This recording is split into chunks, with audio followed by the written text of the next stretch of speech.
All I know is that first, you've got to get mad. You've got to say, I'm a human being. God damn it. My life has value. So, I want you to get up now. I want all of you to get up out of your chairs. I want you to get up right now and go to the window, open it, and stick your head out and yell, I'm as mad as hell, and I'm not going to take this anymore. Hi guys, Ian Leivers here, just checking in with you. You all know me, the man fighting the grave miscarriage of justice. Don't flinch. We're pulling the curtain back on the injustice on the Greenfeeds case, where verdicts were handed down, but justice was not served. So buckle up. This isn't just a broadcast, it's a reckoning. This is a case of a grievous injustice, and we want to understand how things went so wrong. Listen in every Saturday between 12 and 2 p.m. and hear how the story unfolds. You'll be blown away by its content. Only on Dreamcatcher Radio. You want answers? I think I'm entitled. You want answers? I want the truth! Okay, we are back on the track of the Greenfeeds Injustice case. We're now on episode 24. Boy, how time flies when you're having fun. We finished off episode number 23 discussing the Richard Draycot and Steve Hunt interview. And this is the second part of Ian putting his positions across based on what Richard Draycot and Steve Hunt said. We covered, from my understanding, from Ian's records, about an hour and a half of the interview that Phil and I did with them. And so now we're going to try and digest the final part of the interview. Again, I remind listeners, I have not a clue what Ian's going to come out with in terms of what we're going to talk about. All I did was create a record, as did Phil, in the interview with Richard Draycot and Steve Hunt. So we're joined again by Ian and Phil. Good afternoon, guys. Good afternoon. Good afternoon. You seemed, when we had a very brief chat just beforehand, Ian, you seemed quite in high spirits. I've just been at my cold water therapy. Always helps boost the spirits, of course, yes. My metabolism, my blood pressure. You get so many benefits from cold water therapy. So, yes, I do so much to keep me strong. You know, it's not easy, but as I've always said, exercise, it says more than just fitness routine. It can also be a vital tool for trauma recovery by strengthening the body and simultaneously rewiring the brain. We can get empowering ways to reclaim control over our emotional well-being. As we know, regular movement encourages healing, recovery, and long-term mental resilience. So, yeah, this is what I do. It's any type of movement, any type of exercise helps with trauma and recovery. So just to what you said there, Brad, how we're having fun. Oh, no, I've not had no fun for over 9 years. Phil, have you done any of the above that Ian just mentioned? No. You know what? I was speaking to someone just finishing up an interview just now, and I said, you know what, I'm absolutely knackered. And they said, oh, go and get a beer. I think Ian would have a lot to say about that. Well, as you can see, I've got a green tea. This is a fruit tea this evening. Ooh. I don't do caffeine in the afternoons. So Ian, that's what that is. A comment that was made, and I thought it was really funny. Steve, the station manager, someone sent a message to him saying that you own Dreamcatcher Radio, and he asked you for a pay rise. It's on my wish list. I'd dearly love to own Dreamcatcher Radio, but I do not. Made me chuckle, that did. The thing that people come out with. So it's not only you're paying me. I'm the owner of Dreamcatcher Radio. I own 100% of the radio station. But you're paying me for doing this, and you're not. I'm doing this because I don't like injustice. And I do believe in this case, and then that's the reason why Phil's doing it as well. Yeah. And Yeah. I want to raise awareness. Something we briefly mentioned in the few minutes we spoke about just before starting this is that history doesn't lie. And in modern day society, photos, interviews such as this will never go away. Never go away. So we are creating almost a court of record, albeit it's not a court, obviously, a record of what people tell us, paperwork that we've seen, and the like. So on that note, let's move on. So Ian, you made some more notes. Let's start with you. Okay, so let's just finish off where we were last time with Remenko. And the listener will understand this. We heard Steve Hunt claim that 20 mil particle size of what he said was minerals were travelling up the lobes. For everyone to understand, we've had the expert regarding Durop pumps do a report that is sat with the Criminal Case Review Commission that confirms the Durop VL20 pump can handle particle sizes of 30 mil. So therefore, 20 mil wouldn't travel up the lobes. However, our product went through screen sizes of 10 mil, and they were not no neck curtains. As I've said on the last episode, I've got 2 of those screens here. I have done in the past, if people scroll back my Facebook a couple of years, I did a video post actually at that screen, one of them in my yard. You can hit it with a lump hammer and it will not tear. Now, all I had was liquid product going onto that screen and capturing anything greater than 10 mil. However, nothing could even get there at 10 mil because it had gone through the Borger mincer plates with 10 mil holes. So it was just little strands of polythene that had to be scraped off. And so therefore, those lobes could never be damaged through my process. However, if someone was throwing in buckets full of gravel to cause sabotage in 2017 of particle sizes of 20 mil and above, they would indeed wreck those lobes. And let's not confuse the two issues here. Is it washing out a tank or is it a blockage? Because remember, Richard Draycot on that very week, the 2 men sadly died, complained of problems with his pump. So therefore, why would you want to wash out that 6 tons if it's a problem with your pump? It's 2 different issues, isn't it? Or 2 different events, as you say, Brad. They're not connected. Washing a tank out or problem with a pump. Now, he also said that the new tanker that I could just buy people at 70, 80 grand a piece just to blow smoke up his arse. This was Richard Draycott speaking. He claimed that Nigel Curtis took it to a premises in Worcester. And those pumps on that tanker actually were Vogelsang pumps. They are the cream of the cream. They are German pumps. And he said they had the same lobes as me. Indeed, they did. But what didn't they do to fix the problem? They didn't climb inside a tanker. They didn't wash a tanker out. They changed the lobes from the outside of the tank. And so if those lobes were shovelled up by someone tipping a bucket of large pieces of gravel in, what did they do? What did their maintenance man do at that site? He changed the lobes by taking the pump apart from the outside of the tanker, put new lobes in, and hey presto, we haven't got a problem anymore, have we?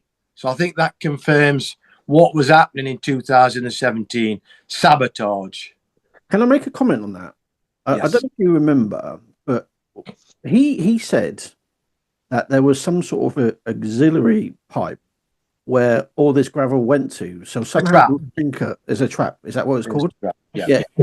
And he didn't know what it was. And then he opened it up and then he pulled it out and then took it into a bucket. He poured it into a bucket. Okay, good observation, Brad. Let me just tell you something. You know, from my mixing tank, well, before it gets to the Borger mincer, where Tim Walker built exactly that. We built a drop box. and it's so any large heavy pieces of metal or some foreign objects like large pieces of gravel, 20 mil, would drop into that drop box. Now it's down to the operator, the person mixing, to turn the big valve off on a daily basis and clean the drop box out. This is why we built them. We built the best process in the world. So how could large pieces of gravel pass by that drop box, through the Borger through the positive displacement pump up to the vibrating sieve of 10 mil holes, and then get into the tanker? Then all of a sudden, the particle sizes of 20 mil to travel up those loads. Only sabotage could cause this. Okay, that's fine. So there's two checks and balances there. But the other point that I was making was, so he's saying on this pump, this valve or whatever it was, right, in the tanker, he never knew what it was. He's never seen it before because it was a new tanker. Somehow that put gravel in it. Yeah. The only way it could get in. How could that happen? By someone filling the tanker up, tipping a bucket full of gravel in the tank or into the pump. Right, okay. Okay, got you. We actually, Brad, in 2017, and my staff in 2017 would confirm this, we had the roto pumps. They're like a mono pump. Now, if you understand, it's like a big rubber sleeve, and then you get a stainless steel worm that passes in it, yeah? So it spins, and it picks up particles of product, pockets, and it feeds them like a worm. One of them, these what we use for loading our tankers, and it wasn't loading one of the tankers, so they took it apart and they found two great big pebbles in it. How did they get in that pump from my holding tank? Sabotage. One thing I will say as well, just a totally separate issue, is that I saw a video that you posted, which I was really impressed by, is that how you move the contents in the packaging and how quick it does it. Yeah, it's such a clever machine. Yeah, it was. We called it Gee Whiz. I built that. I did actually. That was an airline. Yeah, Gee Whiz. That's what we called it. Fabulous machine. I did copy the ideas of the Swiss. They made one similar, but we made ours more user friendly. So when you change the screens on the Swiss one, you had to take the bolts out. You had to get your fingers in and peel it out. Whereas we put ours on blocks. So our screens were built on blocks. So you had a side panel, you undid the nuts, and you took the screen away. And we put a lot of thought into it. And it was one of the best machines I ever built. Was that a Tim Walker jobby? It wasn't actually. Tim and I did plan to start building these. And he was working on one when he had his argument with Stuart Brown. And I had to support Stuart, of course.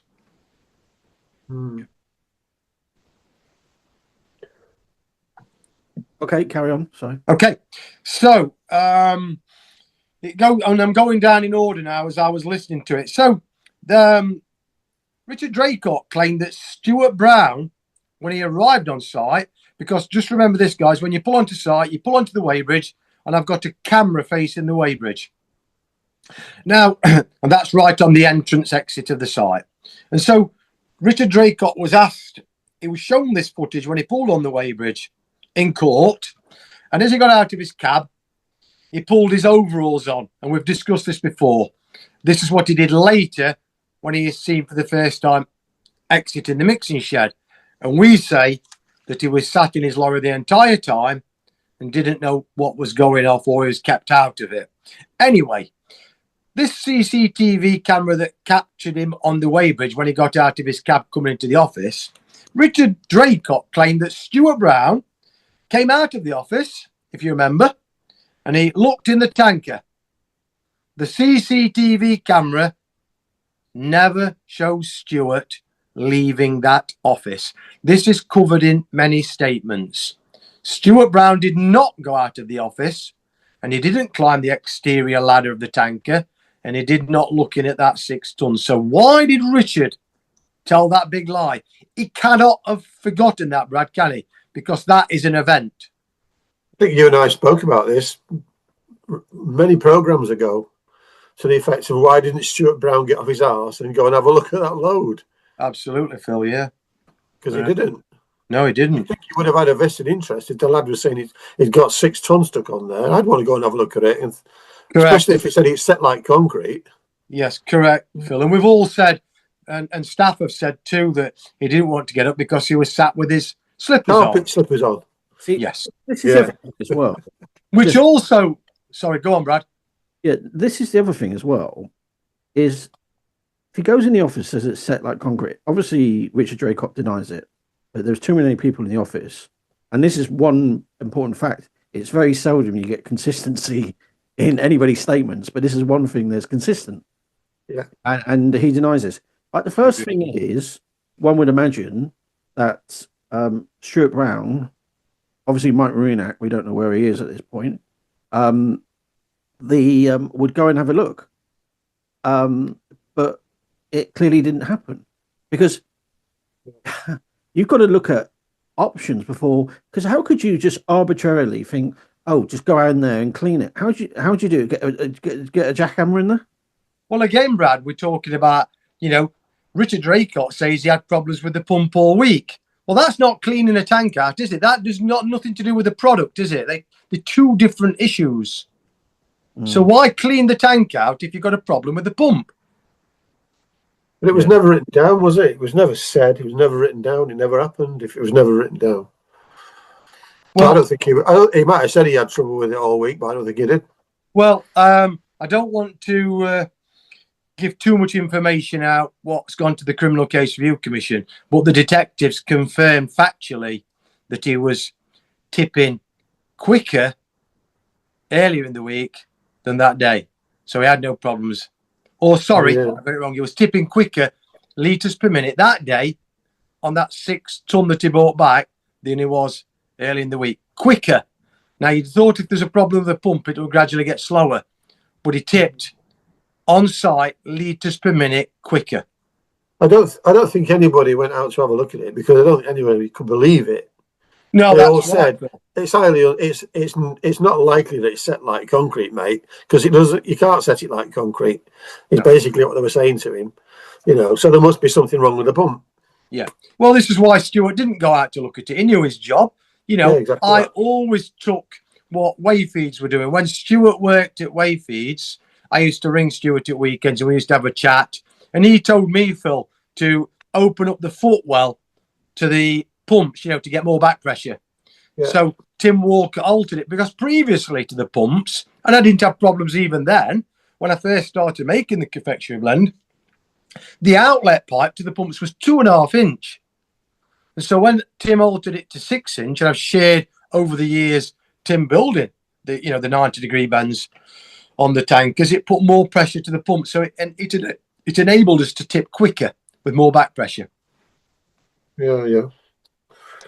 And what you say, Brad, talking about consistency, if you look at the CCTV footage that I've shared, when Lance leads the charge down to the tanker, Stuart Brown is the last person because he had to take his slippers off and put his boots on. Stuart wouldn't deny this. He'll admit this. Stuart might come on and talk and put his side across. There's no problems here. Yeah. But I always end up coming back to motive. Why did he say it's set like concrete? I mean, was that for what he knew was going to take place a bit further on down the line? It was highly unlikely they'd open the free flow valve if it was set like concrete, something like that. And are they that intelligent? Do they think that far in front? I thought about this, right? Is that I even thought about giving him some relief, and it's a throwaway line, right? But there's no way Ian's going to let a tanker sit there, right, in the mixing shed for hours or days without a solution. He took it around the back, didn't he, for an hour?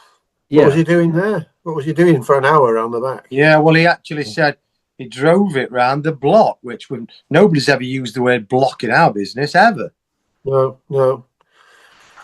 And I was thinking about, this business about, they both came out of the same hole and all this lot. It's been driving me crackers over the last few days,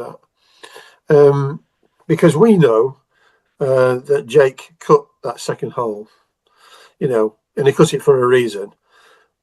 somebody miraculously put a hand inside the tanker and discovered another person.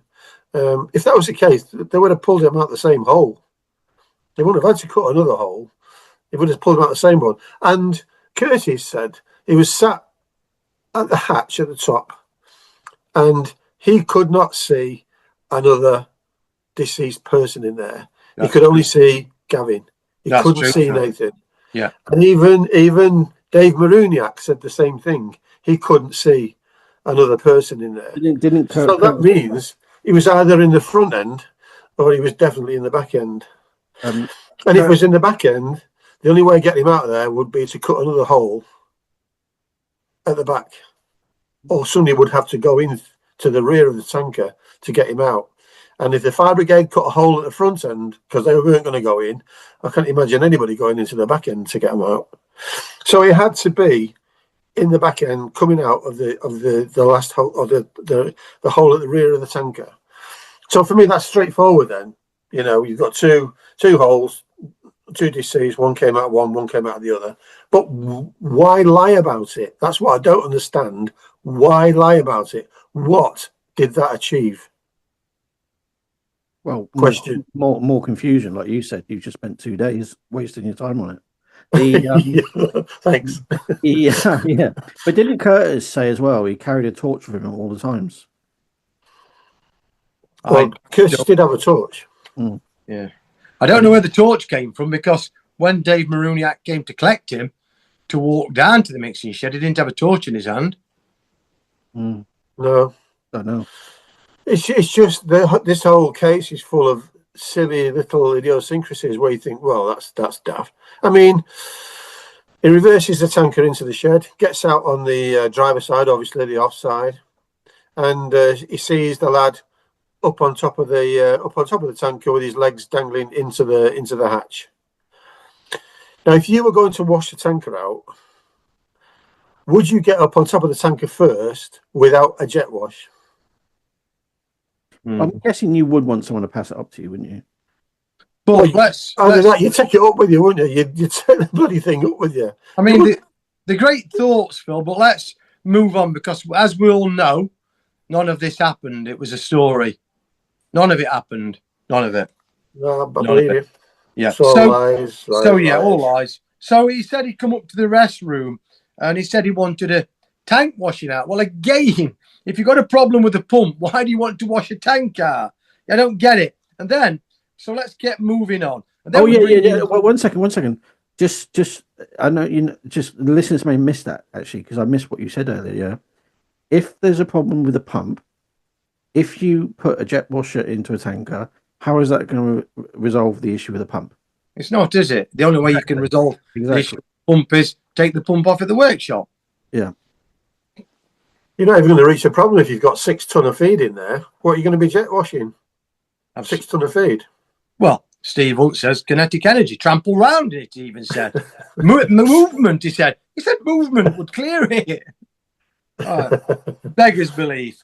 Let's move on. One big issue. It's not an issue, but I'd like both the opinions here, because why do they bring in 20p Nathan as if it's something so hideous that Stuart had said about Nathan? A light-hearted joke.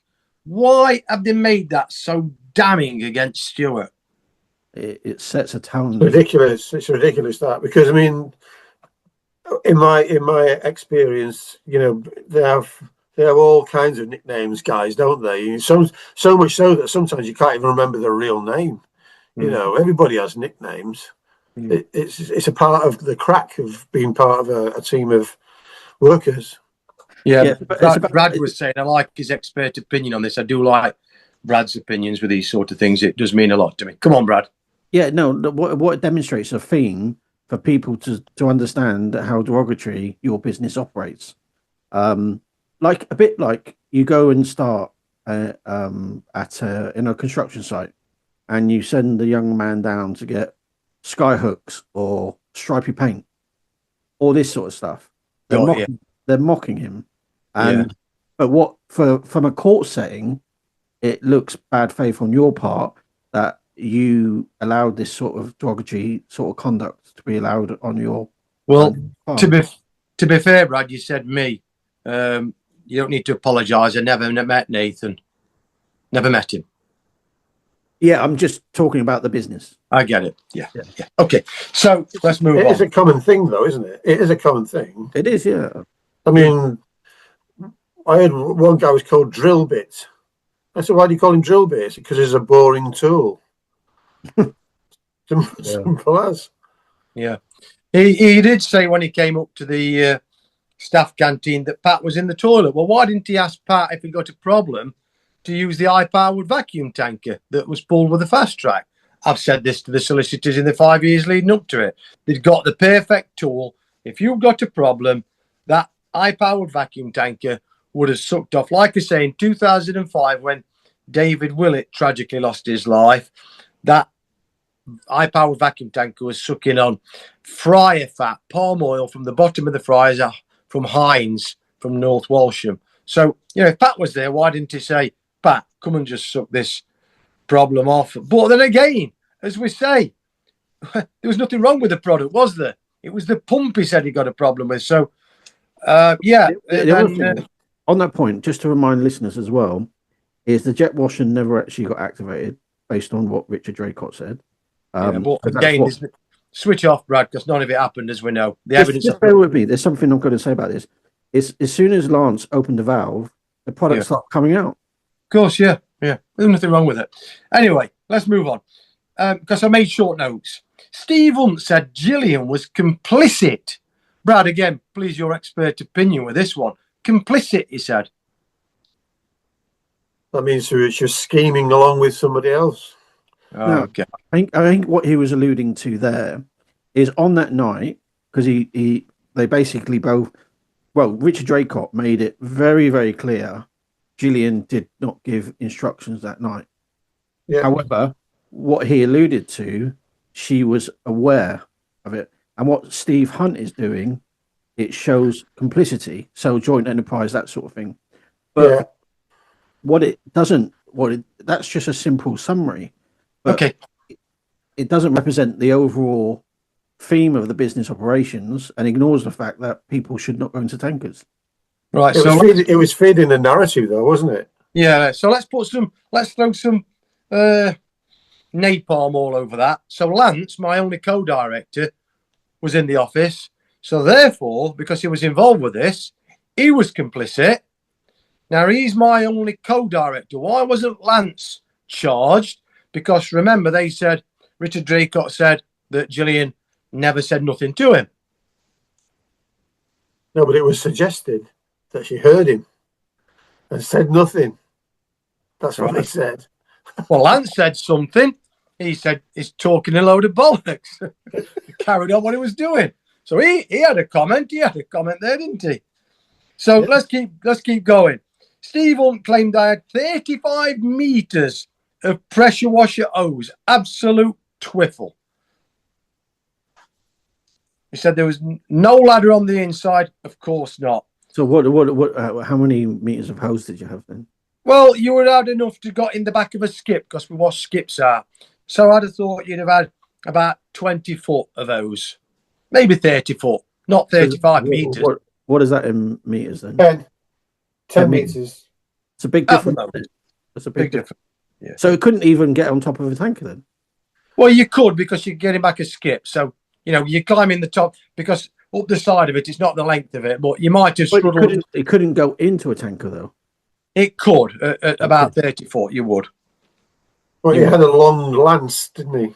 Well, we had the long lance, Phil, and we purchased these. This was never also explained to the jury. The long lance was designed, if you want to wash tankers out from the top, as I've always said, it would reach the bottom. That's what the long... Perry always got these long lances. They'd drop them and they'd break them, and Perry would replace them. Yeah. Okay. He said that, Steve Hunt said that Nathan was naive and gullible. Well, again, which we covered the last time, he said he was a father figure to him. Why didn't he tell him? Because Steve Hunt would never get in a tanker, nor Richard Draycott. If he was gullible and he knew he was gullible, he should have given him advice. Never get in a tanker. but he didn't. He said he was 8 stone piss wet through, I heard him saying as well. And everything was slippy. Well, give the lad some good advice. Do not get into a tanker. He said that, down there at the tanker, he said there was just Richard and Nathan. Well, what about Jack? He was in the mixing shed. You know, Gavin was there. We know at the scene now because we've demonstrated it. And later down there, and also down there, you've got the Mexican-looking fella, Steve Lane, not mentioned. And, of course, we've got Dave Maruniak. So none of those names were mentioned. Jack, Gavin, Steve Lane, or Dave Maruniak, not mentioned. Wasn't Dave unloading the fictitious vehicle? Absolutely. Well, for the listener to understand, by agreed facts means the police checked the CCTV footage on entry and exit, and there was no such lorry on site. He also said that Nigel Curtis was sucking out the Coca-Cola plant. Yeah, demonstrating that those pumps can suck products from down in the ground. And he said it was dusky. So that means you couldn't see very well. Well, why was you letting somebody in a tanker? Just on that point, I know is why was it these things just allowed to flitter away? Yeah, that's my point. I was going to say, Phil, on the point of this mystery vehicle, was that ever tested in court then? I'll tell you what happened, Brad. When Dave Maruniak on day 2 and Mike Maruniak on day 2 claimed that Dave was unloading this bogus lorry, the next day in court, day 3, the defence solicitors, had this confirmed by the police, by agreed facts, that there was no such lorry on site. However, they never gave this information to the jury. Why ever not? Really? Because he's a liar. You can then effectively make him out to be a liar. And if he's a liar, if he's lying about that, what else is he lying about? That's what I would have done if I was a defence. So basically, right, this mystery vehicle, which the police have said they cannot establish what it is or where it come from. No, there wasn't one, Brad. They established there was no vehicle on site. Right. They agreed. But basically, he used it as a reason why he wasn't there in the area. Correct. Yeah. Right, I got you. Okay. Correct. The police confirmed there was no vehicle on site that it was unloading. Let me tell you what actually happened. There was a treasures lorry turned up as this was happening live down in the mixing shed, yeah? That's that big one, yeah? No. Not Pink Parrot. No, you don't see. This was captured on the camera, as I said, near the weighbridge.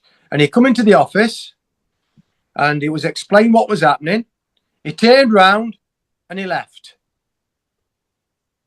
Okay? So there was no lorry being unloaded. Dave Maruniak was down there at the scene. The truth is coming. There's too much evidence. And these people who are lying for whatever reason, whatever happened, need to own up now whilst they still have the chance. On that point as well, Ian, right? And as Phil rightly said, is that an easy win to prove yet another lie? Yeah. But the defence didn't want it, Brad. What people have got to understand is we were framed. I didn't go to the court canteen and close my eyes for nothing. I've got emails that I wrote to the solicitors throughout the trial saying we're being set up, we're being framed.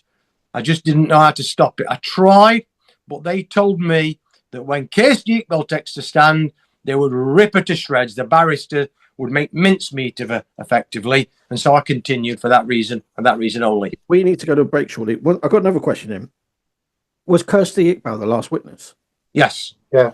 Right, so basically left it all that long and you were hanging your hat on that last witness. Absolutely. Even though the defence have given them so many passes to date. Yeah. Brad, I was pulling my fingernails out behind that glass. No, I believe you. Knowing your character and that sort of stuff. Okay, we need to go to a break as per normal. Does anybody want to suggest a song? Phil? I've got one. Yeah. The Gathering by Delane. The Gathering by Delane, yeah? Yeah. You'll love it. Okay, let's play that now. The song that angels sing, the spell that calls, the gathering, the magic that might bring eternal life, the gathering.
Okay, we are back. That was The Gathering by Delane. Phil, you're good at this music. Do you always listen to music? How do you come up with all these songs? Yeah, I listen to music all the time, all the time. Well, I play bass guitar, as you well know now. Yes. Yeah. So yeah, I listen to music all the time. Yeah. Okay. And not just ordinary pop music. I mean, I play classical music and stuff like that. Yeah. I've got some songs that your listeners will probably be shocked at. Oh well. I actually interviewed a violinist today. She was amazing. It was incredible. And today I did an interview with the editor of Inside Time. I'm guessing you know about Inside Time, Ian, right? Yes, of course. I met the guy, didn't you, at the conference we was at? Yeah. Well, how valuable is that newspaper in prison? Oh, very valuable, Brad. Very, very valuable. Yeah. I just wanted to tell you the two songs that he requested. The Jam News of the World, which obviously criticises the news. And this one you may appreciate a little bit. I'm not too sure. Billy Bragg, Rotting on Romance. Yeah. you go. Always quite funny. Anyway, let's carry on. Go ahead. Ian. Okay, so yeah, let's go down the list. So Curtis says that Nigel was up the ladder and he went to get this strap. Well, Nigel Curtis, in none of his police statements, no statements to the solicitors, no statement to the HSE, and not even in giving evidence in chief or under cross-examination, mentioned this strap at all. But it is there. It is there. But Nigel Curtis never mentions it. Well, till the tanker went to that holding place and then it disappeared along with the mudguard. Absolutely, Phil. So why is it that Richard Draycot would ever think of going to his box at the side of his cab to get a strap when apparently they've dropped dead in seconds, or Nathan has? He's not even seen Gavin, according to him. But again, as we know, the entire narrative is a complete pack of lies.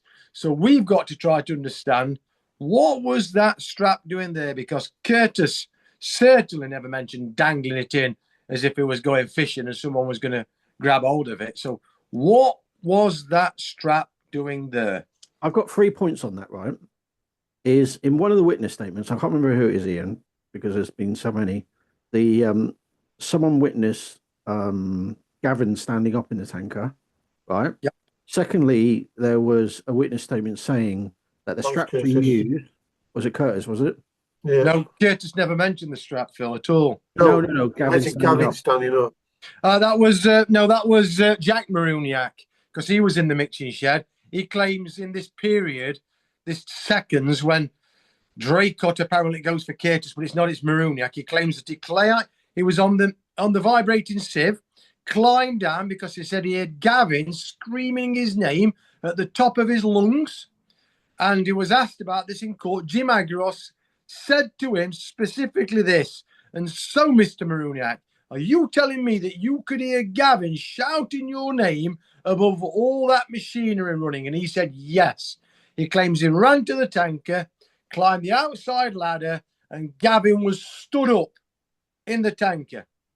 Would that be feasible from a noise point of view? Well, as we know, none of this happened again. No, Okay. but if just let's pretend, would you have heard him? Perhaps because my machinery wasn't that loud, actually. The vibrating sieve would be.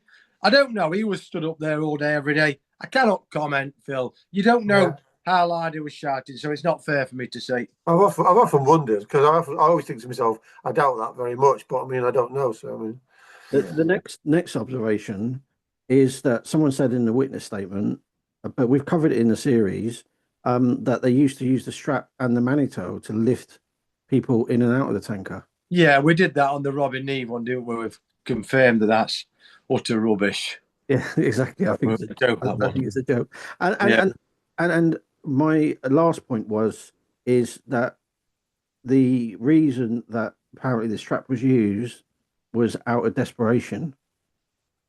Yeah. Well, I'd have turned the pump on. I'd have got in the cab and thought, turn the PTO on. Let's turn the pump on and blast that 6 tons out in seconds. It would have hit the far wall. It would have gone where the little door is that Dave Maruniak escaped out of, the pedestrian door at the back of the mixing shed. It would have flown that, pumped that machine, or blasted it through that little door. See, this or open the free flow. This is the massive point, and it's beyond elephant in the room. It's even beyond silver bullet. Is how could Curtis and Richard not think open the fucking valve? How is that even possible? I know. Well, they'll have to answer this in time, but again, I urge them to go to the police and own up to what really happened. Because to get a strap, right, you have to go and find it, get it, unreel it, all that sort of stuff. All you have to do is do a perfect example, which Glenn did. Walk to the tanker, and he did it in a slow walk, few seconds, open the valve, that's it. Job done. And those men would probably be alive. What's the motive? That's the thing. That's the truth. Yeah, okay, carry on. So going down the list, we've covered it before, but they said there was no signal. I've got it side of that. I don't swear often, but a load of bollocks. You know, as we know, it pings to whatever mast, and of course there was signal. That's how communications were carried out within the business. He said that Alex called 999. Absolutely true. From the office, and then on a mobile down there at the scene where we could hear Stuart saying that. On that point, Ian. So basically, we had Neve say basically he was always being called by Gillian in the mixing shed. Then we've got Draycot and Hunt saying reception there doesn't work. You're saying it does work, but we had someone come forward to say even if you don't have mobile phone reception and you type 999, your phone will call. Of course. Emergency services. Yeah. So we had Alex down there with a mobile and Stuart. Stuart was in the mixing shed, and we could hear in the background Dave Maroniak trying to stop the fitters who were down there too. Let's not forget the fitters carried the ladder away. They've now gone back with cutting gear, and you could hear him saying, no, there's fumes. And he was running around preventing anybody trying What benefit do you think they had by removing the ladder? To ensure nobody could escape from the tanker. Whatever happened. We do not know what happened in that tanker, Brad. Gillian said this. She was the only person that told truth in that trial. She doesn't know what happened in the mixing shed, but something did, and they are not telling the truth. We got a little bit of time, right? On that point, right? There's people in the tanker that are actually in the tanker. There are no people in the tanker. There's a ladder there, right? Which could be used. Don't go for a strap, do you? Yeah, you go for the ladder. Can be used to get people in or out. And the thing is, a tanker, say you pull the ladder up, you could just throw it or leave it on the top of the tanker, whatever it may be, but they walked away. Yeah, Lance used a ladder to get in and out. Why? There's nobody, Brad. I've demonstrated this on a past post in the gym. If you tried to grab hold of that strap, I'm a strong guy. I could grab hold of a strap and I did it in the gym, literally seconds. You can't, it collapses in your hand. It's not like a rope. There's no way you could grab hold of a strap and be pulled out of that tanker. Nobody would have had the strength to pull them out, and you couldn't also hang on to a strap. That is a fact. Especially with the sludgy food product as well. Not a chance, is there? Not a chance. Yeah. The other thing, of course, is these guys are like 5'5", 5'6", 5'7". The tank's only 6 foot deep. Put your arms out, Phil, don't you? And ask what Curtis should have said. He said, Richard, climb up this tanker. Jack, climb up here. Dave, climb up here. Steve Lane, climb up here. Come and help me. Grab hold of their hands and pull them out. But again, the narrative is not true. It's a complete pack of lies. Yeah, because based on that example, is that essentially, if you raise your arms in the air, you could reach the lip of the. Reach the lip. You could virtually reach the cab. That's right. If you're only 5'5", if you're 5'5" and the tank's 6 foot, and you put your arms out, you're probably a foot out of the tank. Okay. Yeah. Well, but we can only go on what we're told. Yep. They mentioned then going down the list about the holes, claiming that some, according to Steve Hunt, who wasn't there, and he kept saying this by what he'd been told. What he'd been told by who? Because Jake, Lance, Pat, Mick Drury, everyone there at the scene knows that Nathan came out of Stuart Brown. Nathan came out of the rear hole. So who's telling him something else? Who is it? Who he said he wants to come on the show? Mike Maroniak? Dave Maroniak? Because nobody down there at the scene ever said that Nathan came out of the middle hole. And then to claim that he got his feet stuck under that little hole, it's obscene. No chance. Obscene. Not a chance. Obscene.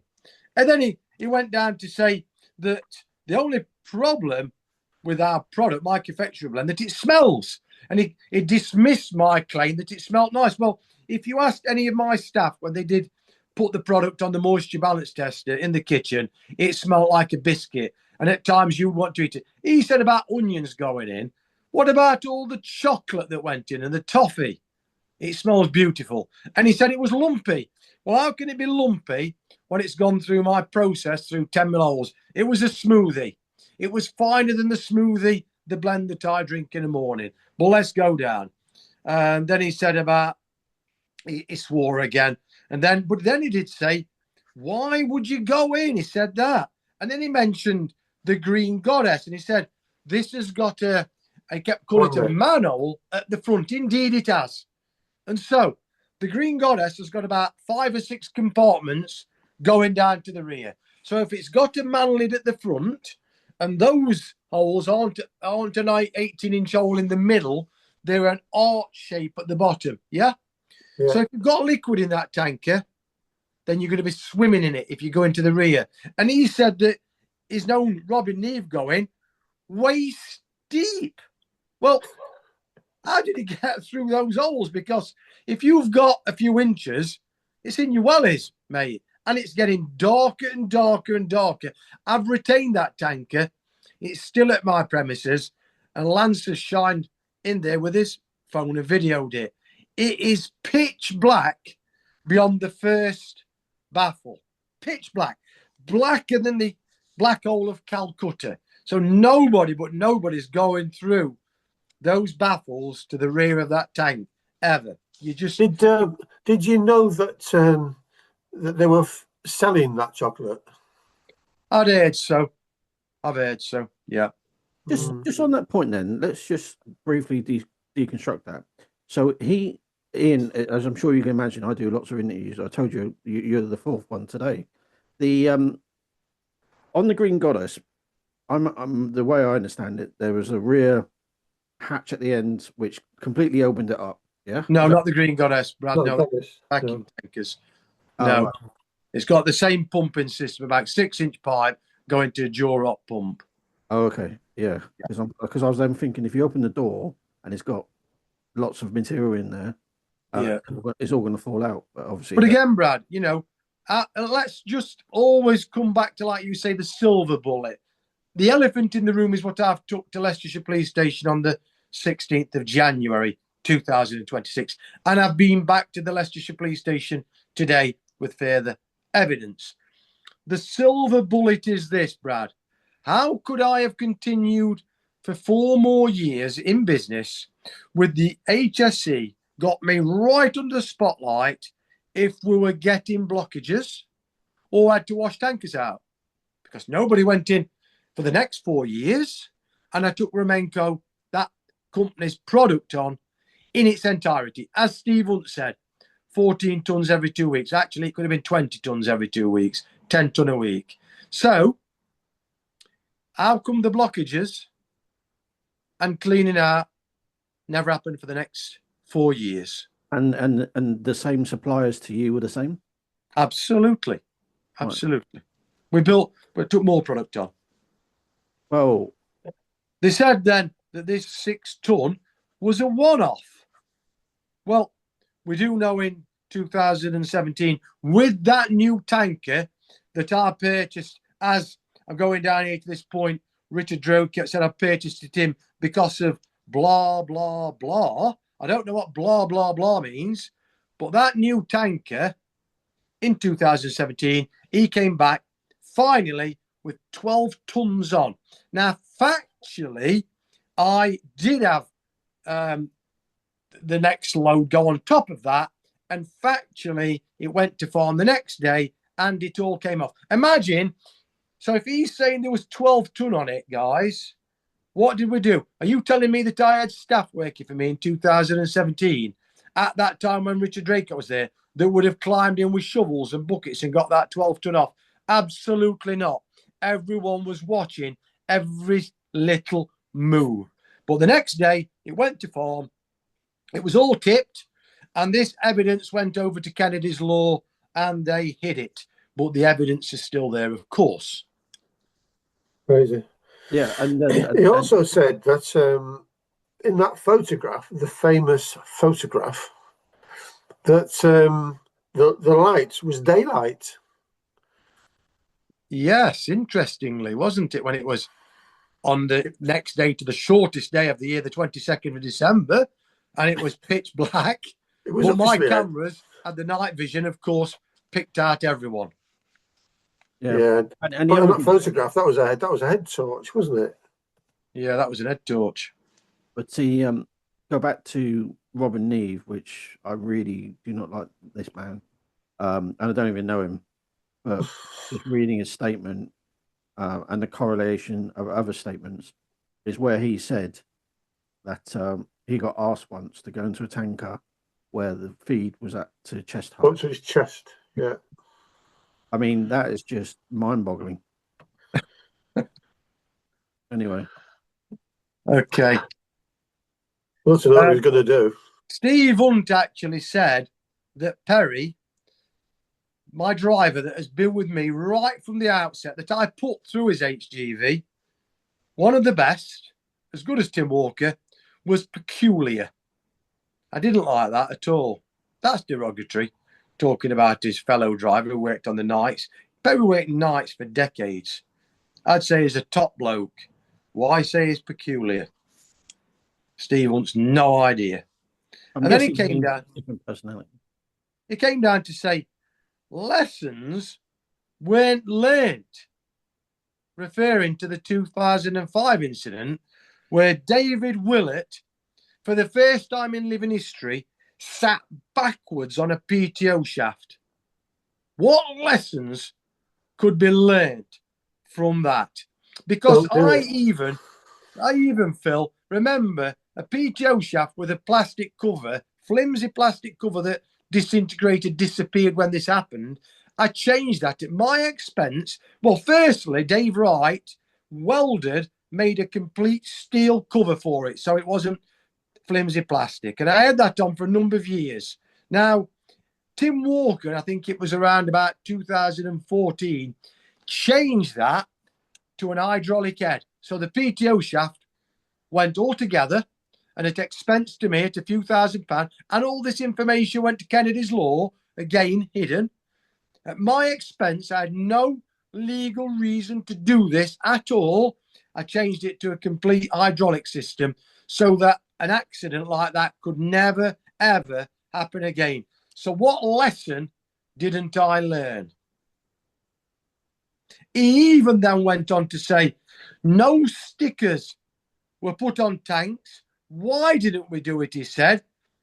Well, why didn't he, if he's such a clever man, suggest putting stickers on when he was talking about Nathan being gullible and naive? Why didn't he say, Ian, because I'd never get in a tanker, why don't we put some stickers on the tankers, mate, so that people know not to get in them? Because we've got Nathan started and he's naive and gullible.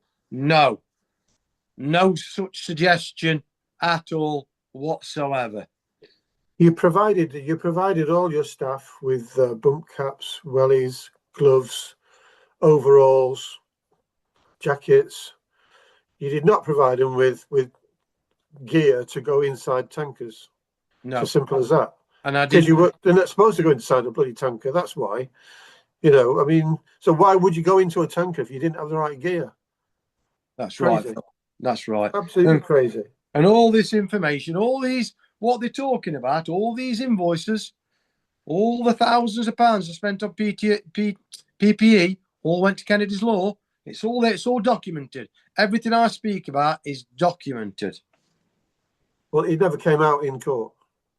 Never came out in court. None of this evidence was ever given to the jury. So if I said to you, Ian, draw me up a list of all the money that you spent on brand new kit and safety, this, that, and the other, putting on metal covers and stuff like that, you could have done that, and they could have brought that out in court to disprove the fact that you weren't just about putting money in your back pocket. Correct, Phil. But it never happened. No, look, Phil, like I've said, I didn't remortgage my home in Rainworth and stick 100 grand in before the deaths for nothing, because I believed in the business and I was investing in the business. Lance didn't remortgage his cottage at Calverton and stick 100 grand in for nothing. None of this was going in no back pockets. This was money being invested in the business. Gillian and I didn't cash our pensions in and put those into the business. And I didn't sell one of my homes in Sierra Nevada in Spain also to put that money in to the business if I was putting it in my back pocket. So let's come to misdirection then. Because the judge said exactly that you were all about money. Yeah. And all this evidence, Sorry, all this was given to Kennedy's Law. Yeah. And then, of course, you were selling biodiesel, weren't you? I mean, you know, biogas. And Yeah. He's tough. Well, closing speech, the prosecution barrister got away with saying that I was selling methane gas, as we said before. Yeah. You know, I'm just thinking while you guys are talking there, is, you know, when the Iqbal said that, I think it was Iqbal, said at on the steps that this was inevitable. An accident waiting to happen, yeah. Yeah. But you've got thousands of man hours. If you multiply all the man hours by the number of workers there that carried out their work diligently every single day, and then this happens, so the inevitable would suggest that it's likely to happen in the not too distant future. Sure. But it didn't happen in the next 4 years, Brad. Or with package fees who took over the business after me. Yeah. Never happened. Again, nothing changed. The process didn't change. Yeah. I mean, it just goes, you know, you think about it, goes against the grain, isn't it? That if it was inevitable would mean that, you know, it would happen shortly. Yeah. Rather than, and you've got thousands of hours before and after. So anyway. But I mean, why they were allowed to get away with saying there was no health or safety whatsoever, and you know, all these claims that they were delivering, you know, gas and biodiesels and all this lot. How were they allowed to get away with that? It's just craziness, really. I mean, if the jury is sat listening to that, you know, it's bound to have an effect on them. Yeah, because as I say, Phil, the Greenfeeds case is the biggest miscarriage of justice this country has ever witnessed. Far bigger than Lucy Letby. That is not a boast. That is a fact through everything what I'm explaining to you now, which we're all unpacking regarding all the information that Gillian stayed up till the early hours of the morning for 5 years to give over to the solicitors. All this information was hidden. It's going to be different next time out, isn't it? Well, there won't be a next time. It will be those who have lied who will be held accountable, and hopefully some of those who framed us. What you got next on your list here?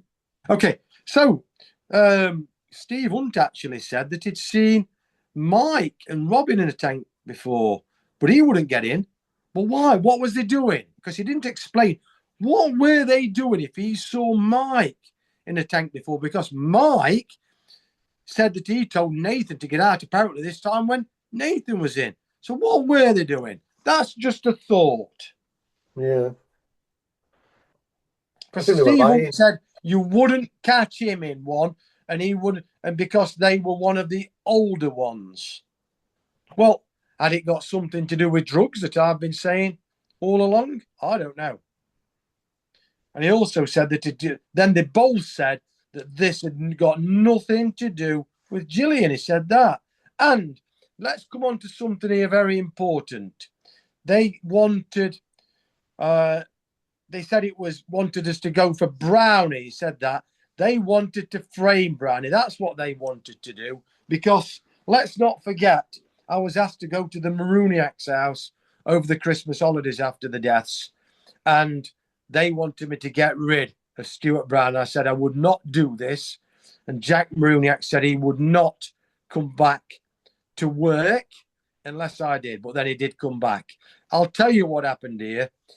If I'd have got rid of Stuart Brown, those text messages that said there was framing us who wanted to make sure we would be never happy again would have been aimed at Stuart.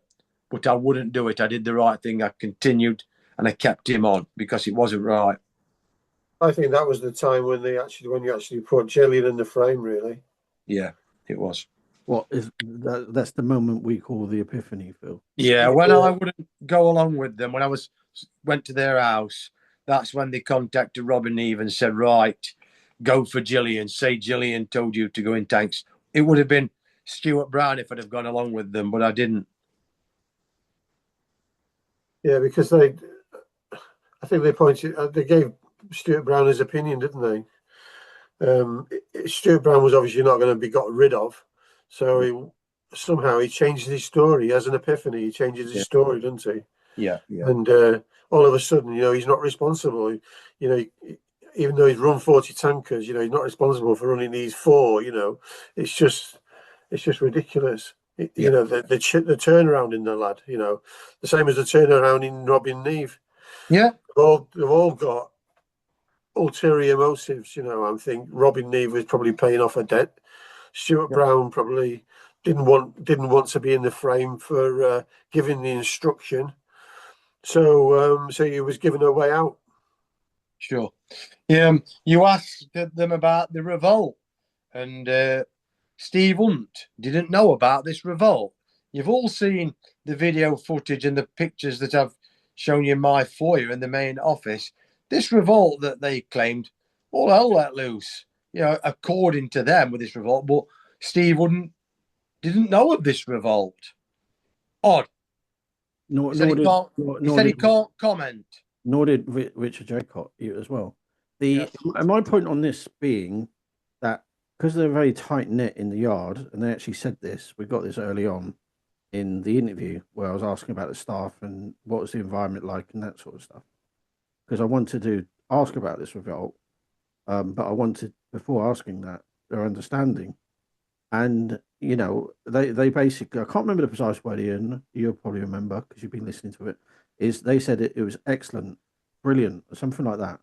Yeah, sure. The atmosphere. So which means to me, knowing work life on sites, I'm not, I don't know about farms, but I'm guessing men are men, barroom talk and all that sort of jazz.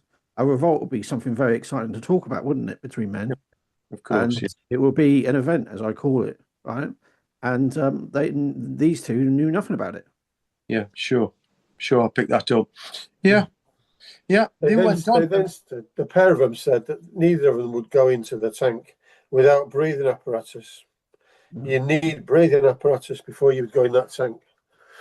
But I'm saying, if you've got an 18-inch hatch with a ladder in it, and then you've got something the equivalent of a fire extinguisher on your back, how are you going to get in that tank?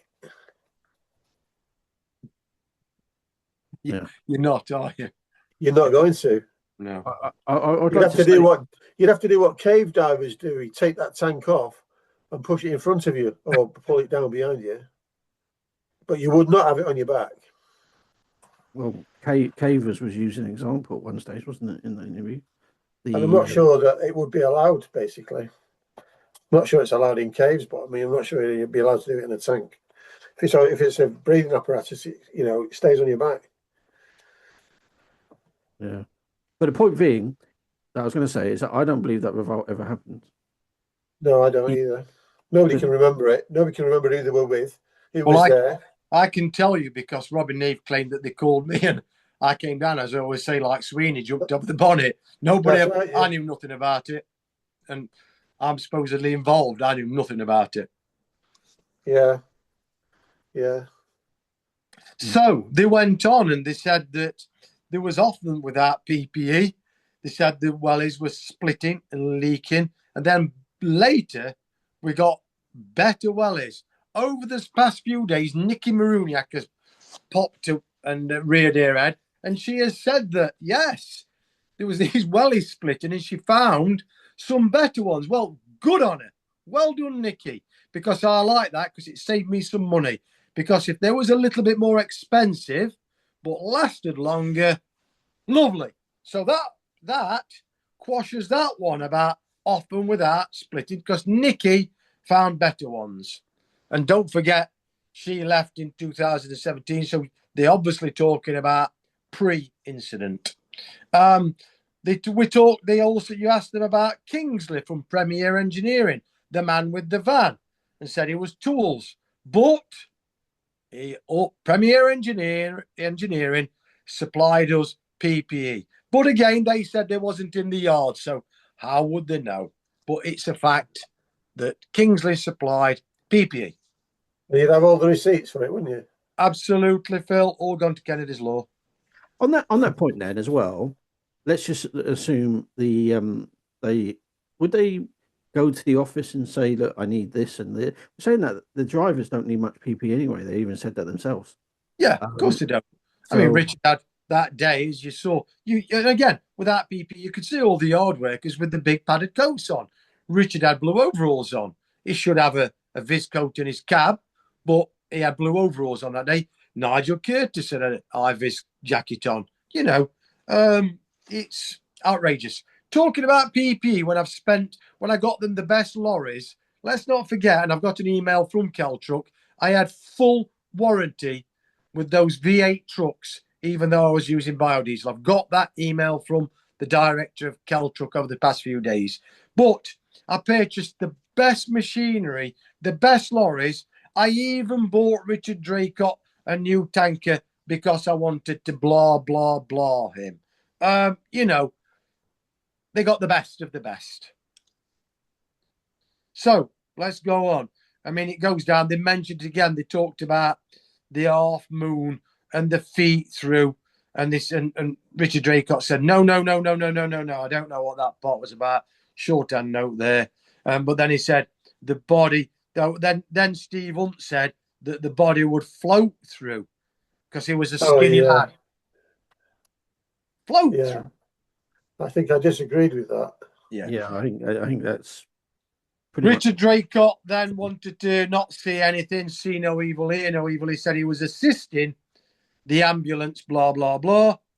He did then say he went back down to the tanker, which is obscene. He said he left his keys in his jacket and he got his digicard, but he forgot to mention that bit. Then piped up and never taken an interest. I don't know what I've got there. He said he didn't want to get involved, didn't he? Get involved. He kept speaking over Richard, I know that. He did say that drugs is shit and a load of bollocks. Well, I've got lists of people that confirmed that the Marooniacs were cannabis growers, and we have the recording confirming that Gavin was selling cocaine for them as well. He went on to talk about also, it might be further down, but I want to clear this one, about the instance when I captured them growing cannabis in that little disused pig shed. This was 2008. And he went on to what he heard again. He said it was two people. Well, who were them two people? You got Dave and Mike Marooniak on the yard at that time. And he said, and they stayed for 2 more years. 2 people stayed for 2 more years. So I don't know who them 2 people were, because factually what happened, it was Dave Marooniak who I made believe that I'd be interested in what he was doing. He took me down to the little pig pen where they had the breaks, because they'd never come to the staff canteen. He moved a bench. There was a hole in the wall to one of my old little pig pens that wasn't used, and there were the plants growing. So Lance did go down 2 weeks later after I told Dave Marooniak to get rid of them, and they were still there. I saw one of the workers from the Pine Workshop a couple of years back in our local supermarket, and I said to him, did you know that they were growing cannabis, or the cannabis dealers? And he reminded me, he says, Ian, remember that time you caught them growing cannabis in that pig pen? So, whether I'm going to go to a break, Ian. Okay. We've got to go to a break. Have you got a song up your sleeve? Well, let's go for this one, because these people who have lied about this have been fighting against the law. So it's not going to win. So I fought the law, and the law won by the Clash. Excellent. okay. Let's play that.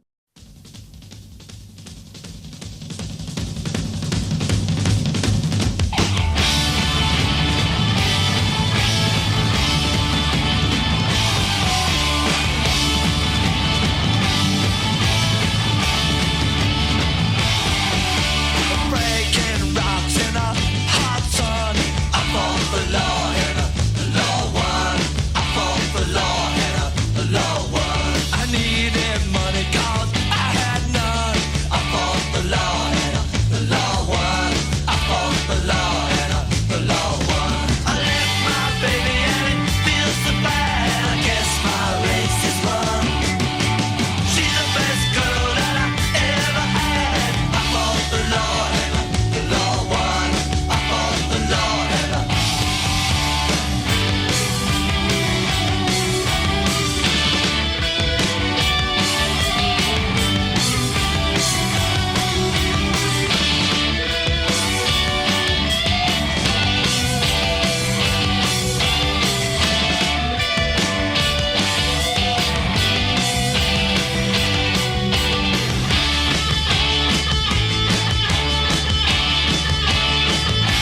Dreamcatcher Radio is about capturing and creating dreams through music, chat, and debate.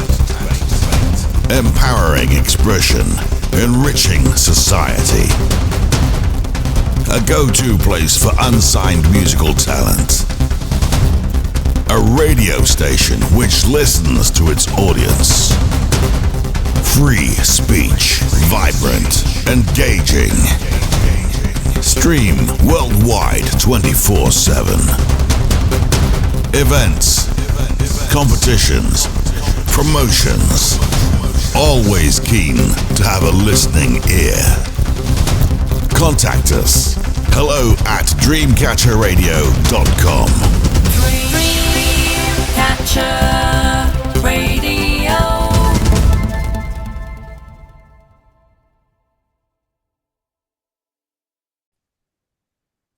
And we are back. Karen, then. Okay, so again, coming down in order. Again, Steve mentioned, he says he wanted to push me down to Stuart, meaning he wanted to push this onto Stuart. Again, he mentioned that's twice in his interview that he mentioned he wanted us to blame this on Stuart. That's what he said. He wanted to push me down on and put this onto Stuart. His words, not mine. I think that was because basically Stuart admitted that Gillian had nothing to do with it, Right. and I think Brad and I both looking into this case would both point the finger at several people, but Stuart Brown would be one of them, probably the first one of them. Yeah. Right, okay, let's move on. We've not got long left. And they asked the question, why didn't I stand up in court to defend my wife? Richard Draycot said he would for his wife. Well, why doesn't he come forward and tell the truth?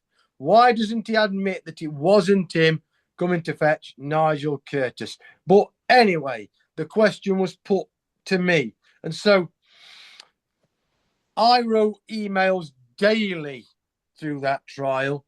So that supports that I wanted to stand up and give evidence. Of course I did. I built the business. It was mine. What have I done for the past over 3 years since I came out of jail? Have I been quiet, or have I screamed from the rooftops and actually should have been charged for harassment? But none of them will go to the police station to make any complaints, because then I will be able to defend myself.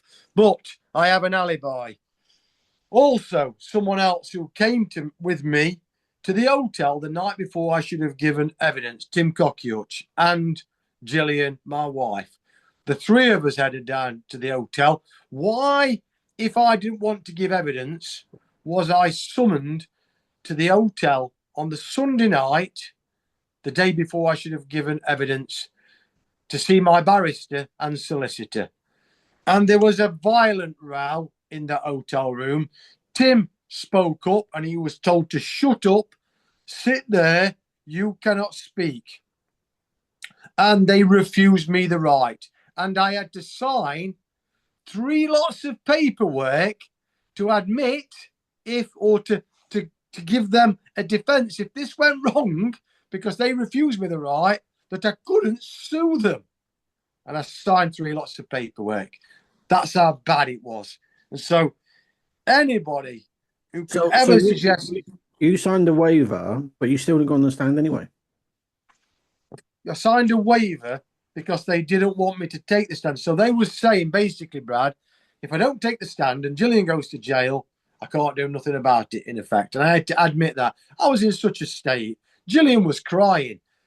Malcolm Galloway closed his patio door because next door was the prosecution barrister, his colleague, who had worked with, in other cases, Lucy Wright, from the same chambers. She was next door. He wanted to make sure it was either the window or patio doors. He said she could hear what we were saying. And so he went to close the windows. Very incestuous, isn't it? Mm-hmm. But I can't believe that. Ultimately, that's crazy. Yeah, exactly. There's no, let alone the chambers and the clerks, which we previously talked about. because they share clerks as well in chamber in terms of the barristers' chambers in in their offices, but to have rooms right next door to each other, and apparently, I think you said at one stage, Ian, they actually shared meals sometimes. Of course, yeah, they stayed in the same hotel. So we stayed over a few times. I went out with the solicitors, and when we'd go down into the lounge, there all the barristers sat together. Mm. So they actually said if you gave evidence that she would definitely get prison. Yes. Yeah, that's She what actually got prison anyway. Yes. In fact, he suggested that she was going to get prison, didn't he, a barrister? Well, there was only me that would have put a stop to this and put some sense to it. There was only me that could have made that jury understand. Of course, Gillian tried desperately. She was on there for 3 days. And for the jury, if they listen to this, they will understand what Gillian said. She didn't say there was a conspiracy. She said they're lying. What happened in the mixing? She said that night they're covering something up. She doesn't know what, but they've all lied and they're covering something up. There's a reason they are not telling the truth, and that still stands to this day. Well, we could tell them what the lies were, couldn't we? Yeah, absolutely. Absolutely. Yeah. So again, Steve then again says blame Stuart. Go for Stuart. That's 3 times on this interview he said that. Yeah. Yeah. Go for Stuart again. That's when he went on to say that trampling in the tank would move a blockage. Right. That's crazy. That was crazy. Yeah, it's not worth talking about that one. Well, they said everything was explainable. Everything in this case was explainable. Yeah. Apart from Nathan being in the rear compartment. On that point, though, if you're a juror, though, Ian, right, not knowing about that sort of thing, it seems to make sense that, like, for example, you're in a sandpit and you stand on it, things move. So it does, but he believes it, obviously, because it's been so many years. He believes that this would happen, like the kinetic energy sort of thing, which I don't understand, but fine, that's just a belief. But if you're saying it's jurors, this is how it happens, so jurors wouldn't understand it. And the thing is, that's the barristers and the experts to put them off it. What do you mean? Let's do an example. Let's set up a demonstration. Here's a video of perhaps what you're saying or whatever. You just said something there, Brad, actually. I'm sorry to interrupt, but I said to Nathan Buckler, Gillian solicitor, why didn't we have the tanker brought into the car park of the court? He said, you didn't suggest it. Oh, God. Yeah. Steve Hunt then said, after saying it was lumpy earlier, then he's come down to say here that it was fine powder and moves with liquid kinetic energy. Fine powder. He said it was lumpy earlier. Then he can't comment. He could say an awful lot, but when it was anything tricky, he couldn't comment. Yeah. Then it were talked about putting the arm into the rear hole. He couldn't comment again because he wasn't there. What? I don't know what happened there. I don't know what happened there. Nothing to do with me. Not me. They also said that you had taken a cut from these drugs, Ian. Yeah, never been involved with drugs my entire life. I've said, from setting out in business from day one, I would never ever get involved with drugs, and I've always said this. It would be easy to be involved with drugs, so easy. However, you're supplying it to people, and you don't know whose children's getting hold of that. You do not know what families you are affecting. Drugs are highly addictive. I have never taken drugs. I do not agree with drugs. People who supply drugs are scum of the earth. And I've never, ever, ever been involved with drugs. So where on earth would I be taking a cut from drugs? It was ailing that's almost a criminal offence, accusing me of selling drugs. Obscene. But they qualified themselves after that by saying, but drugs in this case was a load of bollocks. Yeah, but that's the other thing as well. The other thing, Phil, right? When you think about that, right? Again, it's an oxymoron. It makes it sound like they had a bigger grow. Yeah. It's a bit of a business they're going. Yeah. Crazy.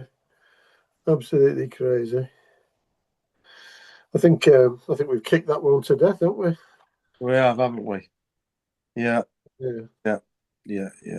They said it was okay to say, Gillian should be out of there, but it was not okay to accuse other people of being murderers. Yeah, they did, didn't What they? they said. Yeah. But there's that many lies attached to this case, provable lies as well. That annoy me because they all went by the by. You were lying there, but not to worry. Let's move on. So crazy, absolutely crazy. So it was all right to say, yeah, Gillian should be out because she's innocent, and Stuart Brown gave the instructions, she didn't, and there really was some health and safety, and the police were sitting on it, and you really did invest your money in the business. You weren't really, sitting on your money. But to actually accuse somebody of murder in this case was wrong. Yeah. What really did happen, Phil? What really did happen? Eight of them can stand around the tanker, and not even one of them can move to open a free flow valve. Yeah. Well, yeah. Richard Draycot can just brush that off by saying he knew he should have done, but he didn't. He didn't know why he didn't open the valve. But you'd go to your box and get a strap. When there's a ladder there. When there's a ladder there, which got Lance in and out. And then because they don't want Lance to be a rescuer, to have been in the tanker, Steve Hunt seems to know everything and knows that Lance didn't get him flown because he'd been told. He'd been told an awful lot, hadn't he? It was all he is. But on that point, he didn't get told about the revolt. About the what? Sorry, Brad. The revolt that happened. He didn't get told about that. No, he didn't get told about the revolt. No, the revolt. No, he knew nothing about that. Or Richard, and both of them would never ever get in a tanker. And Steve Hunt was like a father figure to Nathan. No wonder it's made me poorly over all these years. No wonder. These things in the 4 years after the deaths were being talked about, such as Jack rodding up the free flow pipe that bends and rodding Nathan's head. That was talked about in the yard. And I just, what? That's ridiculous. That is ridiculous. Yeah. All these things were being talked about after you can't rod past a 90-degree bend. No. Even Dan Rod can't do that. That was a painful thought for me to put into my head. I was thinking, really? Yeah. It's just fantasy, that, isn't it? It's just utter fantasy. Yeah. And then, of course, there's the CCTV footage, Phil, that I've not shared with the public, with Jack Maruniak fleeing the scene. Yeah. Out of the front door of the mixing shed with his mobile phone ringing his dad. We have the texts from Nicky Maruniak to Mike Maruniak confirming that Jack rang Mike. Yeah. But he wouldn't look at the TV screen in court to identify himself. Why? Why wouldn't anyone want to help the jury understand, help the court understand? And he was allowed to get away with that in a Crown Court trial. Yeah. He was allowed to turn his back, not look at the TV screen, look towards me and say, I'm not looking at that. That's CCTV. And the judge allowed it and let him go. It is weird that. Why was that tanker not taken into custody? Why was he not moved to a police compound? Why did they not interrogate phones? Why did they not interrogate sort of like tachographs, things like that, Yeah. All of these things that they just skipped over. All of the stuff that your solicitor sat on, all the receipts. It just goes on and on and on, doesn't it? It's just complete litany of crap. basically. Well, it's got to be the worst case ever. No, well, the detectives, they said, Phil, that report is coming out to you, by the way. Every page they turned, they found something else. It was endless. And here's the one for you, Phil. The solicitors who were involved, the Kennedy's law solicitors, and Gillian only mentioned this today. In 2023, after the trial, they put together a fantastic CCTV report that confirmed with facts from the CCTV cameras that they all lied, but did this after the trial. And a pager report put together. Why wasn't that CCTV report put together for the trial and presented to the jury? Why after the trial, when their client had been given 18 years, reduced to 13? Why after? And Gillian said, just on that CCTV report is enough to free her. When she's read that today, it makes her feel better reading it. Has somebody got that then? Has that gone to anybody? That's coming to you, Phil. That's coming to you. All right, cool. I don't know. Your show. There's something else I was going to say. Well, as we say, Phil, about no investigation of the tanker at all. Only last week when we went to the airfield on public open day, you went on the auction day. I went on Friday because I'd been to the courts in Birmingham, and I went up there with Arthur. And now the little bit on the bottom, the confectionery blends dried out in the rear compartment. I picked out the hood of Nathan's jacket. In fact, I forgot it to take. I went to Leicestershire Police Station today with some evidence, and I forgot to take the hood. Actually, that's something else that I need to raise. I don't think there's any evidential value can be gained from that now, anyway. Well, that's what I was going to say. I mean, this lot, if you read through all these statements, they're nearly all saying, "Oh well, I can't remember," or "I don't know," or "I never said that," or "I didn't sign that," or they hide behind the fact that it's taken a long time to come to court, and now they're in court. They can't remember what the bloody hell went on, and that's why they're allowed to skip over it. But I mean, if that's the case, if they can't remember what went on, how could they nail Gillian for it? Yeah. Hey, here's one, Phil. I've seen on social media Nicky Maruniak's making comments, and I'm not blocking them. I'm allowing, and she's chatting to some other people on social media, and she said that talking about why she made 6 police statements. Saying she was adding to them. Well, surely the first statement should be it, shouldn't it? Why? It would be if I was taking it. How can you keep adding more and more? I mean, that's very suspicious. That is. That's embarrassing, that, isn't it? Yeah, that's suspicious. What do you say about that, Brad? Do you think that's right that you can keep making more, going to the police to do more statements? I can't imagine how that could be a feast of an opportunity to do that many statements. And also what you would look at is the varying differences as well in those statements. To, if you're a defense, you would look at it being automatically saying, we need to look at the comparisons from number 1, 2, 3, 4, 5, and 6. And is this a credible witness? Should this witness even be on the stand? Yeah, they did none of that because, as I say, Dave Maruniak on the night, he was sat in the police car outside, and we've got this on the CCTV camera. He was sat in there for almost 2 hours, but his first statement was spread out. I think it covered about 3/4 of a page with big gaps between them, actually. But then you can't have gaps in a statement, mate. Yeah, but then in 2018, he goes back and completely changes all of it. No, you can't have gaps in a statement. You don't even like paragraphs. You have to sign at the end of a word, basically, so you can't add anything. Well, as you've seen, Phil, there's many of them unsigned statements. Oh, yeah, I don't believe that at all. I can't believe that at all. That's craziness. Do you remember when you went over Tim Walker's interview with Molly Mangan?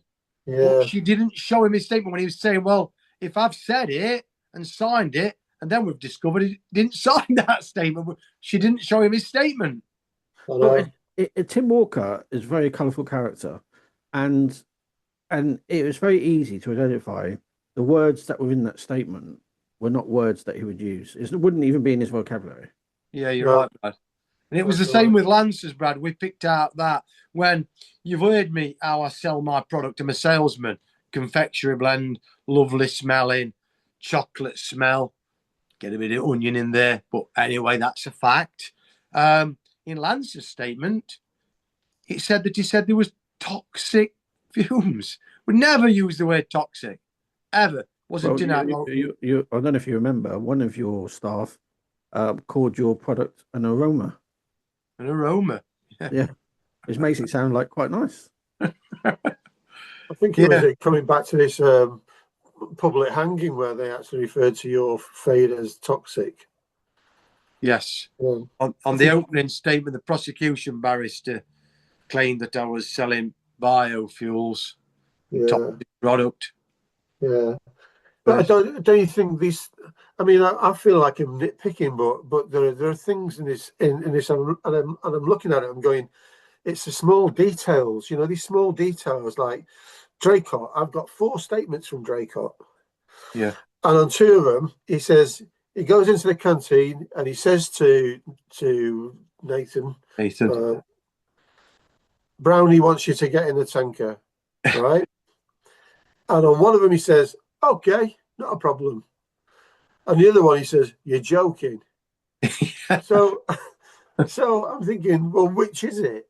You know, if you can't get that right. This is a thing, Phil. Right, you say it's minor detail. It's not factoids. This is serious stuff. Yeah. Gillian's in jail because of these people. Absolutely that. And also what I believe is very poor representation. Just a quick one, because I know you need to leave early today. So we'll carry on as long as you've got time for, Phil. And then as soon as you're ready, Ian could choose a song, or you could choose a song. So we're just going to carry on as long as you've got time for, yeah? Yeah, sure. Well, I think where we ought to go next with this, and to let the listener know this is coming, is go over Richard Draycot on the stand, the first witness. It's going to be unbelievable. You will not believe how. And Richard also said, let's not forget when my daughter and brother-in-law went to his house in September 2022, whilst I was still in jail, he said the defence were diabolical. He admitted this himself. So you're going to find it very interesting when you go through the court transcripts with Richard giving evidence in chief and being cross-examined. You're gonna, when they let him go, and I'm just thinking, go on, ask that next question. And then the barrister just said, no more questions, my lord. It was unbelievable. He should have stopped. Richard Draycot, first witness, first day, that trial should have stopped there and then. Well, I'm thinking to myself, when I sat down, I think I had a spare 20 minutes. I sat down and thought, I'm just going to list everything about the police case that they made a bollocks with. And I got up to about, I don't know, 35 different points where I thought they'd cocked up on this case. 35. And then I'm thinking, well, hang on. If I got an audience with the Chief Constable of Leicestershire Police and sat him down and went, you've convicted Gillian Leivers, on gross, what's it? And she's in prison at this moment in time, serving, got another, I don't know how many years to serve. She's already served 4. And here's 35 points where you ballsed up. Yeah. What are you going to do about it? What would he say? Yeah, it's embarrassing for them, isn't it? It's embarrassing. Go on internet and fill in the form. That's what they'll probably say. That's what I imagine anyway. Anyway, I think Phil needs to shoot. Yep. So do you want to suggest a song to see us out? Yeah, well, as Steve Hunt said, that the old ones were never asked to go into tankers. let's go for William Elliott Whitmore. Oh, Devils. Okay. Well, we're going to play that, and we'll see you all next week. You know who the old devils are.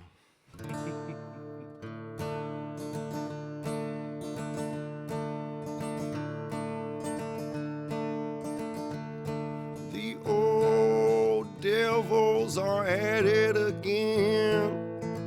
Who knows what they'll do? And it's true right now like it was back then. The old devils are at it again.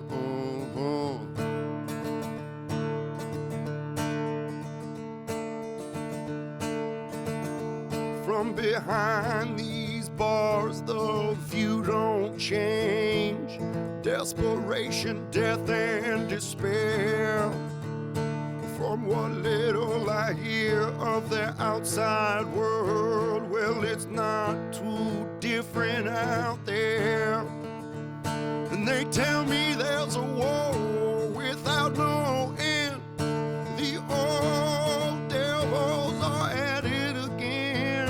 And they've died by the millions, children, women, and men. The old devils are at it again.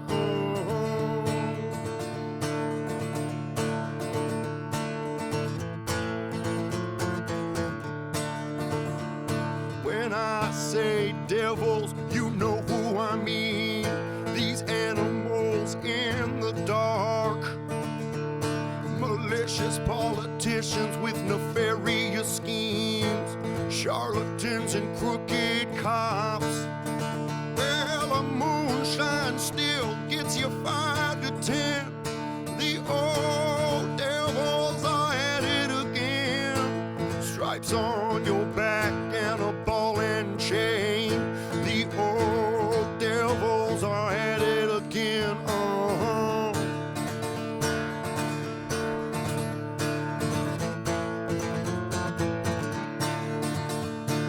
Two men stare out of prison bars, wondering what got them here. One saw mud, but the other saw stars, praying that the end is near. Well, the billboard outside says, confess your sin. The old devils are at it again. Well, I guess I will confess that I've been suffering. The old devils are at it again. I said the old devils are at it again. Who knows what they'll do? And it's true right now like it was back then. The old devils are at it again. I said the old devils are at it again.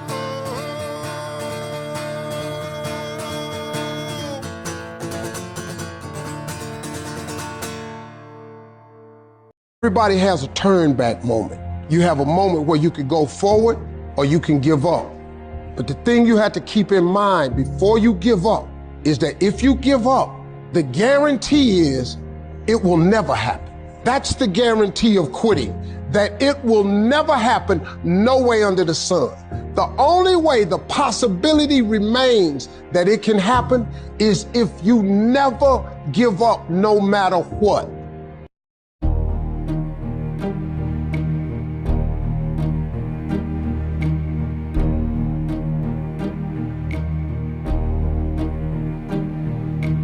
Who can say where the road goes, where the day flows? Only time. And who can say if your love grows as your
tell you something you already know. The world ain't all sunshine and rainbows. It's a very mean and nasty place, and I don't care how tough you are, it will beat you to your knees and keep you there permanently if you let it.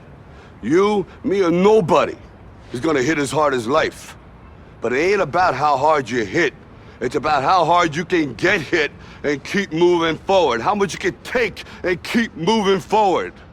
That's how winning is done. Now, if you know what you're worth, now go out and get what you're worth. But you gotta be willing to take the hits and not pointing fingers saying you ain't where you wanna be because of him or her or anybody. Cowards do that, and that ain't you. You're better than that.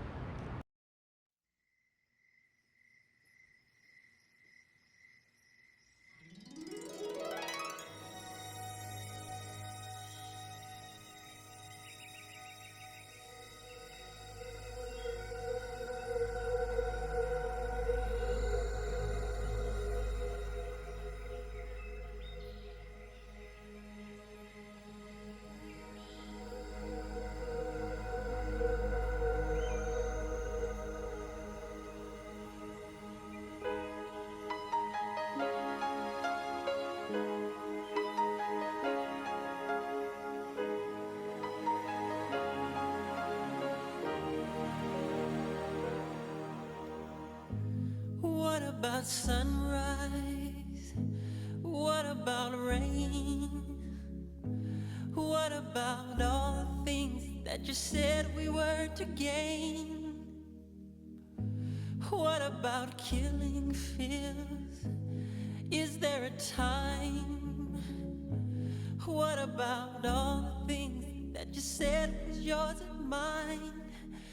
Did you ever stop to notice all the blood we've shed before? Did you ever stop to notice this crying earth, this weeping shore?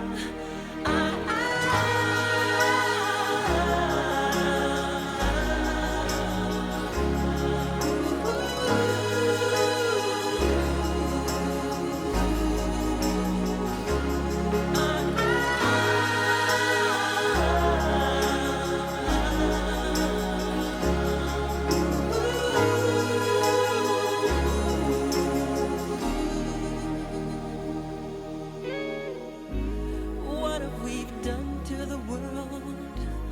Look what we've done. What about all the peace that you pledged your only son? What about flowering fields? Is there a time? What about all the dreams that you said was yours and mine? Did you ever stop to notice all the children dead from war? Did you ever stop to notice this crying earth, this weeping shore?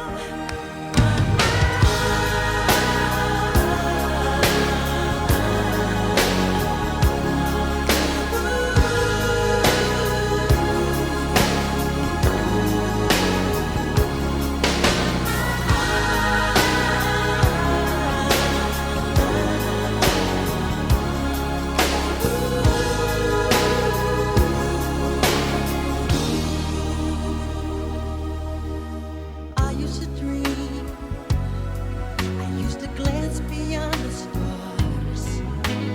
Now I don't know where we are, although I know we're drifting by.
distant echo of faraway voices boarding faraway trains to take them home to the ones that they love and who love them forever. The Grace 30 steps repeat my own and reflect my thoughts. Cold and uninviting, partially naked, with some far toffee wrappers and the smallest papers. Mr. Jones got run down. Headlines of death and sorrow, they tell of tomorrow. Madmen on the rampage, and I'm down in a juice station at midnight.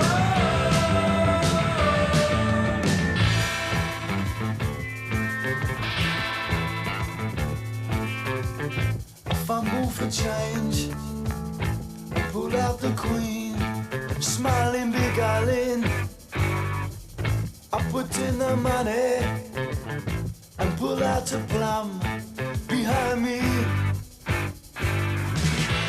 Whispers in the shadows, rock blazing voices, hating, waiting.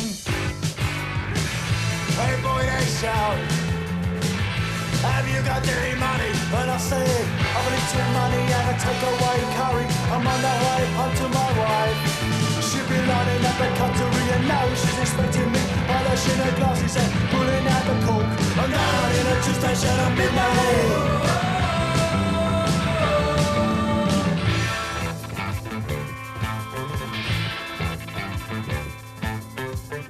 I first felt a fist and then a kick. I could now smell their breath. They smelt of pubs and wormwood scrubs and too many right-wing meetings. My life swam around me.